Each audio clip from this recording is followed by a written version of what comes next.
jamono buy dox rek da ngay jéem a dox ànd ak moom par rapport ak li nga xamante ni xaw na mais ci li ci lu baax li je pense que fii la affaire bi jëm moo tax normalement ay le 10 mai laa war def grand théâtre incha allahu taala donc ay boy le 5 dama war a dem ci weer wi. da nga war a voyager. dama war a voyager. kon il faut nga tàggu Elon Musk. ah Elon Musk. non Elon Musk moo dama koy tàggu ba pare non j'ai déjà parlé ak copilote waaw suma copilote yaa ngi nii waaw donc salaam ak Fallou il faut ñu ñoom it ñu wax vraiment par rapport ak li ñu dégg ak aussi sama diggante ak ñoom Fallou. oh xam nga nag man xam nga la moom ma neex booy Sénégal moom dafa neex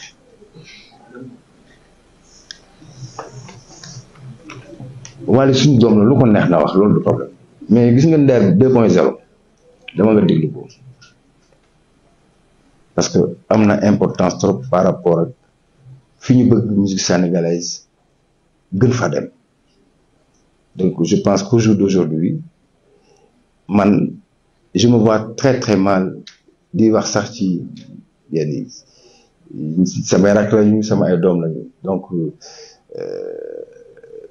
ku ci nekk da ngay am yëg-yëg wax li nga xamante ni moom nga sentir et voilà ci nekk mën nga wax li nga bëgg a wax loolu du problème mais Nder 2.0 c'est tellement important ba nga xam ni je pense il faut ñu gën ci waxtaan parce que man dama leen woo pour ñu déglu affaire bi waxtaan pour que li ma génnee ku ci nekk tey ji boo demee sa kër boo ko dégloo di nga xam ba xam affaire bi am na évolution wala amu ko donc loolu moo waroon tey ji waxtaan bi c'est vrai que ku nekk nag mën nga poser question mais vraiment waxtaan bi moom tey ji da ko umb moom du ma sàmb du ma demba lii daal lañ bëggoon ñu waxtaan ci vraiment pour xool nag ngeen di fexe yéen ba booster ma affaire bi quoi parce que man li ma man mooy génne ko jox leen di desee mooy ngeen consommer ko te wax ma nan la mel pour bu ëllëgee ma xam fan lay jaar. tey nag dafa nekk bés bu spécial ci man laata ma njëkkee ci sama nijaay jii di Alioune Mbaye Nder damay njëkkee ci kii ndax tey lu ma am ci musique ginnaaw yàlla ak yonent ba kii la ndax fecckat laa woon di fecc ay clip mu ne ma kenn du fecc ba am 40 ans barke bi Serigne Saliou mu woo ma ci woy bi ñu wax Reug Reug Boña ci laa tàmbalee taasu ba tey bu ko neexoon mu bañ ko def en tant que journaliste tàccu leen ma xool ma xam soxla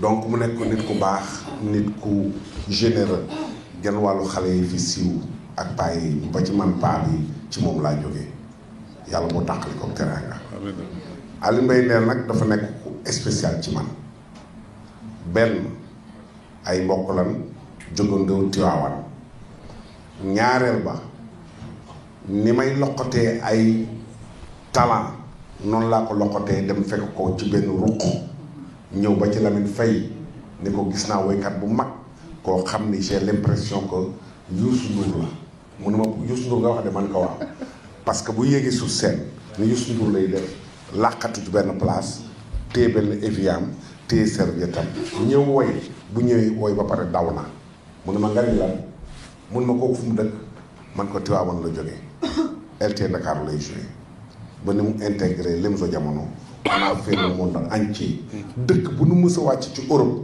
maag moom ñooy bokk benn néeg mosuma xeeb mu nekk koo xam ni lépp lu mu liggéey balaa mu ciy def dara daf may wër ci mbedd mi di ma woo foo ne ndax man du ma toog dama naa ko maa ngi bërëb sàngam mu ñëw ci biir oto bi déglu woy su ma jooyee rek mun woy sama ndey dox na man ko woyee damaa jooy da ngaa xam sax muy jooy mun damaa xam ne sa xol dafa rafet album bii nag man li ma ci wax fàllu mooy man du ma fen genre musique yi mooy di def man mosuma neex non dëgg la yàlla bëgg parce que man li ma tàmm mooy guitare toog batterie basse def live man ni tan ki tantam ran ki tamba tabak raba ci caqin ki géegin kaj man yooyu laa xam mais loo xam dañ koy programmer ci ay ordinateur très sérieusement man mosuma neex mais bi ma dégluloo album bi man ko Nder tegaatal mu tegaat mu teg man ko allahumma salli ala sayyidina muhammadin wa sallim Nder lii lan la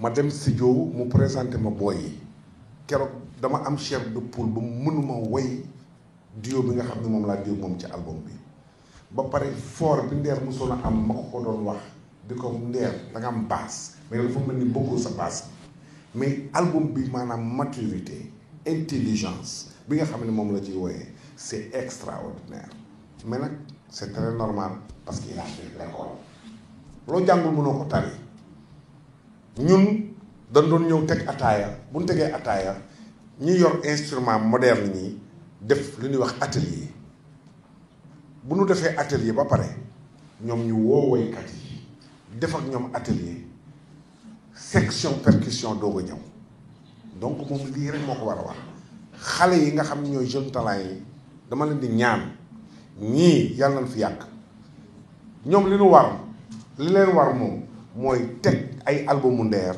albumu Youssou Ndour Ismaël Lô ñu mag ñi di ci jàng c'est très important maa ngi lay féliciter di la ñaanal gudd fan ak wér di la xamal ni sa événement bi incha allah doo ci wéet yaa ma saf la mbir mu safante la dinaa ko def ak yow Reug Bodian un mot commençant par P ma ne ko pataas pomme de terre pomme ak ban madd non madd M la tool xanaa asiba ma ne ko meew bi ma demee ba jàng nag ma ne ko nag Fallou il faut que tu me fasses une litanie sur la chasse loo ma wax un sachet ah ça sachet de chasse tàccu leen lii donc yii moom la ñuy wax comédie musicale mu bokk ci suñu musique donc je vous remercie yàlla yàlla def jàmm ci wàllu si saa yi. waaw dañoo nekk si bureau bi liggéey muy sama frère Rinka ñu nekk si benn projet boo xamante ne dañuy jël son yi nga xamante ne démbaloo di def ko tey parce que ñun mënatuñu def lu suñu papa yi deful ci musique Sénégal mënatuñu def loo xamante ne nii ñoom defuñu ko tey suñu papa yi suñu wéy ko wala suñu papa Alioune Mbaye dafa ko sur scène donc mënatuñu def lu leen impressionné pour man ñu ne pourquoi pas ñu delloo si démb indi ko tey mooy musique bi nga xam ne moo amoon démb ñu moderniser ko def ko tey ba tey ñun génération bi ñu mën ko déglu parce que ñuy tàmm di déglu ay musique rétro mooy musique yu yàgg yi te tey boo koy déglu ngay déglu ak musique bi tey y a une très grande différence parce que ñoom dañu doon jàngale di yeete di wax yu bëree bëri yoo xamante ne di nga fecc di nga jàng ñu ne pourquoi pas ñu moderniser ko bi ñu ko defee def nañ yeneen morceau mais bi ñu ko defee ñu ne comme boobu waroon génn ñu ne ah xaar ñu ko suñu papa mu déglu xool affaire naka lay demee bi mu ko dégloo mu apprécier ko dund ko bëgg ko ba mu ñëwee wax mu ne ah man de morceau bi damaa neex ñu ne ko ah papa de bu ñu soñoon nga ma ñu fitiri mu ne kon waxatul bu dajee gëstu la parce que man damay waajal projet te ci léegi laa ko war a defee donc mu yëg ko ñu tam ñu yëg ko mu ubbi ñu ay buntam wax dëgg yàlla nekk nit koo xamante ne nii même bu dee une heure de temps waxtaan nañ ko jàng nañ ci lu bëri si àdduna parce que tey mën nga ne moom mooy Alioune Mbaye Nder ku ne xam ne Alioune Mbaye Nder tey ku fi jaay star moo la ñu gën a gis star bi pour man parce que li may def sur scène tey da ngay gis Michael Jackson sur scène Sénégal pour man parce que yàgg nañ ko seetaan yàgg ko toog ay morceaux yu bëri dañ koy jël di ko jëlaat di ko woyaat suñuy biir scène parce que dañuy def rabe tout di ko woyaat sur scène donc mu nekk koo xamante ne référence la te bu ñu ñëwee dañuy jàngal àdduna mooy ak tout boo mënti am ak koo mënti doon doomu aadama la te noonu la dund ak ñun tey jamono ji dañuy gis artiste boo xamante ne benn son la def 1 million de vues boo ko rombee di ko nuyu sax nay na laa fay parce que moom star la mais boo ñu fekkee ñu muy comporté ak ñun daf ñuy jàngal lu bëri ci àdduna mooy musul yëg boppam day mel ni papa ak ay doomam wala dañuy mel sax ay morom dañuy waxtaan di kaf di poser lu ñu stressé suñu studio mën nañu def 5 heures de temps wala 10 heures de temps studio duñuy stressé duñu gëmantu parce que nu muy comporté ak ñun la donc mu nekk koo xamante ne ñun dañ koy saluer waat di ko sant di ko gërëm di ñaan album bi fi mu bëgg mu yegg yàlla ko fa yàlla yeggale en tout cas ñun on est fier ci liggéey bi ñu liggéey ak yow waaw te am na yeneen ak yeneen yoo xamante ne ñu ngi suñu kanam incha allah mu bañ a guddal kàddu yi di leen jaajëfal bu baax a baax a baax. Donc Alioune Mbaye Nder, c'est un talent à l'état pur, c'est une grande voix, c'est une belle voix, et je pense qu'il a rythmé, n'est-ce pas, il a ambiancé nos vies, il a rythmé nos vies musicalement parlant. Je pense qu'il a fait danser tous les Sénégalais, il a fait danser une bonne partie de l'Afrique, l'Europe, il a eu à voyager à travers le monde, et je pense que Alioune Mbaye Nder, il faut le célébrer. Et je pense qu'à travers cet album Nder 2.0, une façon de le célébrer, n'est-ce pas, Alioune Mbaye Nder. Habib Baïder qui a fait un clin d'œil à la nouvelle génération. Parce qu'aujourd'hui, si vous voyez, c'est cette nouvelle génération qui régit la musique mondiale aujourd'hui. À travers, n'est-ce pas, les musiques actuelles, les musiques urbaines. Donc on parle du Nigeria, on parle de l'Afrique de l'Est, comme la Tanzanie, l'Ouganda, qui font aujourd'hui bouger l'Afrique. On parle de l'Afrique du Sud, avec la Mapiano. Et je pense qu'il a raison. C'est important aujourd'hui, parce que toutes les musiques ont évolué. Toutes les musiques ont évolué, que ce soit le jazz, le blues, la musique cubaine, tout a évolué. Et je pense qu'aujourd'hui, il faut qu'on fasse évoluer notre musique également. À travers, n'est-ce pas, les nouvelles technologies de l'information et de la communication, hein, c'est important aujourd'hui. Donc, Godoudo a parlé de l'IA tout à l'heure, mais c'est important. La dernière fois, je voyais un clip de K.S. Bloom, le chanteur ivoirien, qui a rendu hommage à, comment ça s'appelle encore, le chanteur qui est décédé, Arafat qui est décédé. Et donc, tout le clip a été réalisé par l'intelligence artificielle. Lui, il n'est même pas apparu dans le clip. Le clip de Deep. De Deep également, voilà, justement. Alors, je pense qu'aujourd'hui, il faut faire avec. On est obligé de faire avec. Et c'est vrai que les anciens ont marqué leur temps dans la musique. Si vous voyez aujourd'hui, les plus grandes stars aujourd'hui ont tendance à collaborer avec la nouvelle génération. Angélique Kidjo et tant d'autres, hein, qui collaborent avec la nouvelle génération. Et je pense que c'est comme ça que marche la musique aujourd'hui. Et il a dit quelque chose de très important tout à l'heure, c'est qu'aujourd'hui, la musique, c'est quoi la musique aujourd'hui? La musique, c'est le mélange, c'est la collaboration, c'est la mixité. C'est ça la musique aujourd'hui. C'est ça la musique aujourd'hui. Alors nous vivons dans un monde globalisé, et aujourd'hui il faut faire une musique qui puisse être appréciée, comprise par toutes les oreilles, qu'elles soient africaines, européennes, ou américaines ou occidentales et autres. C'est ça aujourd'hui la musique. Et ça demande énormément de travail. La musique c'est un métier, c'est une industrie. Donc il faut travailler la musique. Et ça c'est un appel que je lance à la nouvelle génération en fait. Donc il faut travailler parce qu'eux ils ont eu l'occasion de travailler, hein. Ils ont travaillé, maintenant ils sont, voilà quoi. Ils sont là, ils suivent la mouvance quelque peu parce que bon, c'est le monde de la musique qui veut qu'on suive la mouvance. Et c'est des gens qui ont travaillé, qui ont marqué leur carrière, qui ont marqué leur vie musicale. Et je pense que c'est ça. Donc il faut travailler, il n'y a pas de secret, seul le travail paie. Donc je pense qu'il faut travailler, il faut cravacher, il faut travailler pour atteindre aujourd'hui le niveau, n'est-ce pas, qu'ils ont atteint dans lequel ils sont en ce moment. Voilà. Donc encore une fois, féliciter Habib Baïder. Très content d'être là. Et donc souhaiter une bonne réussite hein, pour le 10 mai prochain, pour le grand rendez-vous ici au Grand Théâtre. Donc on sera tous là, Inch'Allah. Et faire la fête avec tout le monde, tous les artistes. Fabien Dien, avec mon ami Salah. Avec la jeune génération aussi. Avec la nouvelle génération. Ah non, c'est sûr, avec la nouvelle génération, c'est sûr, c'est important. Ouais. Voilà, merci beaucoup. Merci mon frère. Ouais, c'est bon. Vraiment un plaisir. De ce qu'on a eu à faire par rapport à cet album, j'ai collaboré avec pas mal de musiciens, pas mal d'artistes pour réaliser cet album.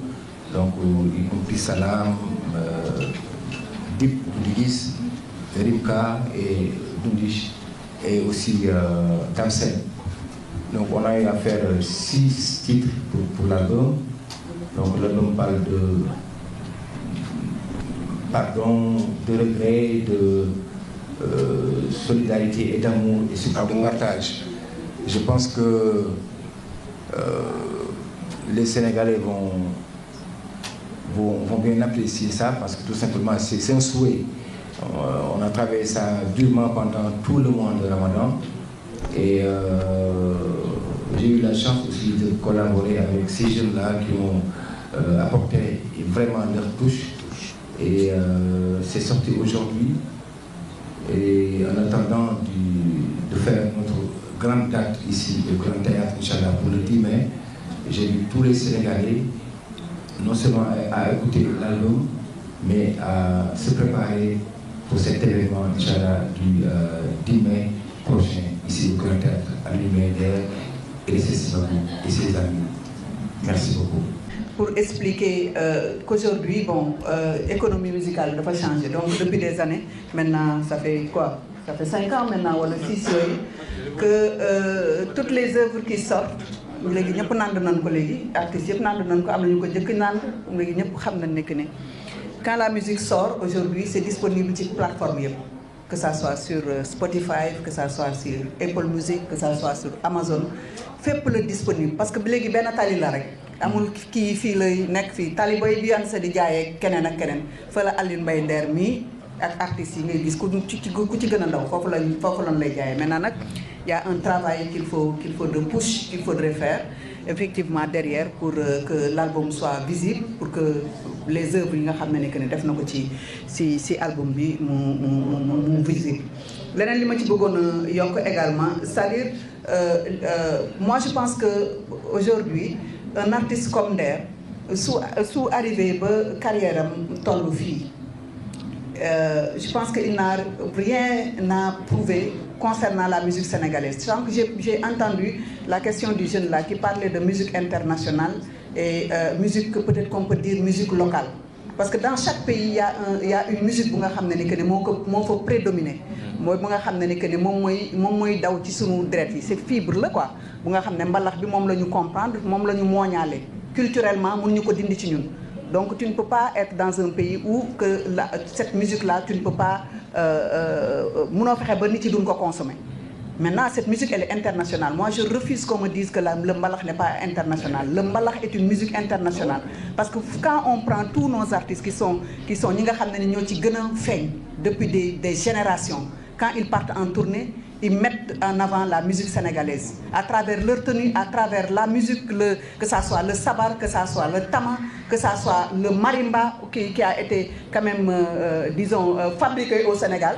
Donc toutes ces choses-là font que maintenant Alioune Mbaye dafa am wax lu am solo. Musique dafa nekk partage. À force de se frotter à d'autres styles.